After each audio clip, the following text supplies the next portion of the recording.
মৰমৰ অকণিহঁত, মই আইমা তোমালোকৰ আইমাৰ সাধুঘৰ পালোহি। লগতে লৈ আহিছোঁ কালিৰ নিচিনাকৈ এটা অকণমানি সাধু। সাধুটো শুনাচোন, কেনেকুৱা লাগে মোক জনাবা।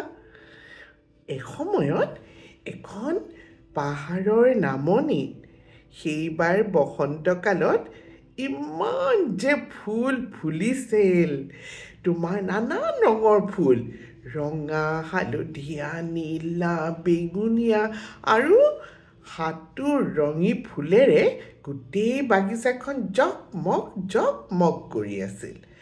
আৰু সেইখিনিতে আকৌ এডাল বুঢ়া গছ এই ধুনীয়া ধুনীয়া ফুলবিলাক চাই আনন্দ লভি আছিল। বুঢ়া গছডালে এনেকৈ বছৰ ফুলি থকা ধুনীয়া ধুনীয়া ফুলবিলাক চাই বৰ সন্তোষ পাইছিল। সেইবাৰ বসন্তত আকৌ, বসন্ত মানে কি জানা, বসন্তকালত হৈছে স্প্ৰিং টাইম ইংৰাজীত কয়। এজাক মৌ-মাখি, লগতে এজাক পখিলা আৰু ব্যস্ত হৈ থকা আৰু কিছুমান সৰু সৰু জীৱ সেই ফুলবিলাকৰ সৌন্দৰ্য উপভোগ কৰিবলৈ সেই বাগিচাখনলৈ আহিল। এজাক মৌ-মাখিয়ে আকৌ উৰি আহি সেই ফুলবিলাকৰ ওপৰত পৰিবলৈ ধৰিলে। নতুনকৈ ওলোৱা সৰু সৰু ফুলবিলাকে সুধিবলৈ ধৰিলে, তোমালোকনো আকৌ আমাৰ ইয়ালৈ কেলৈ আহিছা? তেতিয়া সেই ডাঙৰ যে ফুলবিলাক, অলপমান বয়সস্থ ফুলবিলাক, সিহঁতি মৌ-মাখিক ক'লে, মৌ-মাখি তোমালোকে বেয়া নাপাবা, এইবিলাক হৈছে আমাৰ সৰু সৰু ফুল। এই ফুলবিলাকে নাজানে তোমালোকনো আমাৰ ইয়ালৈ কিয় সদায় আহা এইখিনি সময়ত। তেতিয়া মৌ-মাখিজাকে হাঁহি সৰু সৰু কণমানি ফুলবিলাকক বুজালে, শুনাচোন, আমি যে এই বসন্তকালত তোমালোকৰ ওচৰলৈ আহোঁ কিয় জানানে?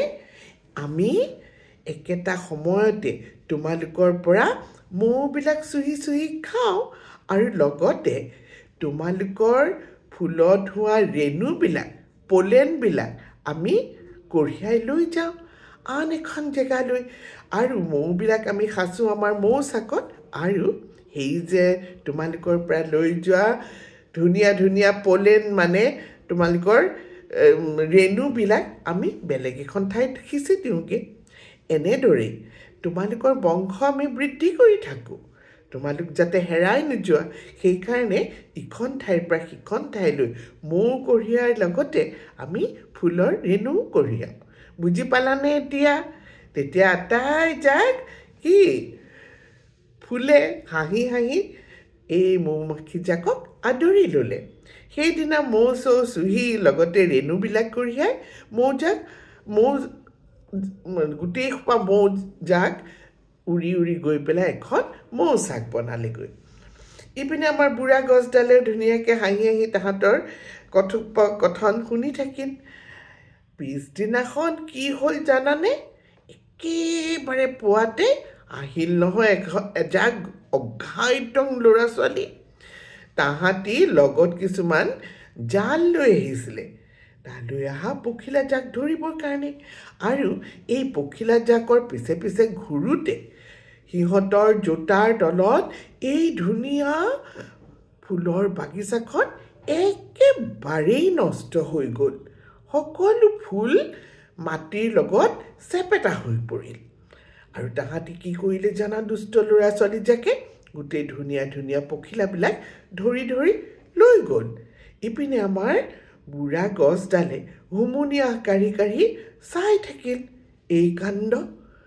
একো এটা কৰিবও নোৱাৰে, কাৰণ গছেতো লৰিব নোৱাৰে, ইঠাইৰ পৰা সিঠাইলৈ যাবও নোৱাৰে।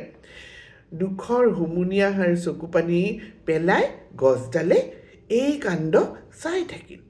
পিছদিনাখন আকৌ সেই মৌজাকটো মৌ চুহিবলৈ আৰু ৰেণু কঢ়িয়াবলৈ আকৌ আহিল বাগিচাখনলৈ। সিহঁত হতবাক হ'ল, ইয়াত দেখোন এটাও ফুল নাই, ফুল সোপা দেখোন সোপাকে মাটিৰ লগত মিলি আছে। কি হ'ল? এটা ৰাতিৰ ভিতৰতে এনেকুৱা হ'ব লাগেনে? আমি কালি বেলেগ এখন বাগিচালৈ গৈছিলোঁ আৰু আজি আহি দেখিলোঁ যে সেই ধুনীয়া ফুলনিখন দেখোন নাইকিয়া হৈ গ'ল। তেতিয়া এই বুঢ়া গছডালে গোটেই কাহিনীটো ক'লে, কেনেকৈ মানুহৰ পোৱালি আহি সৰু সৰু ধুনীয়া ধুনীয়া পখিলা পোৱালিসোপা ধৰি লৈ গ'ল, লগতে এই প্ৰকৃতিও নষ্ট কৰি গ'ল। বৰ দুখেৰে তোমাৰ মৌ-মাখিজাক তাৰ পৰা আঁতৰি গ'ল আৰু বুঢ়া গছডালক ক'লে, অহাবাৰ বসন্তত আমি আকৌ আহিম, আকৌ নতুন ফুল ফুলিব আৰু আকৌ আমি মৌ কঢ়িয়াম, লগতে ৰেণুও কঢ়িয়াম। এই বুলি বাগিচাখনৰ পৰা উৰি উৰি যোৱা মৌ-মাখিজাকক চাই আমাৰ বুঢ়া গছডালে হুমুনিয়াহ কাঢ়ি অহা বসন্তলৈ বাট চাই থাকিল।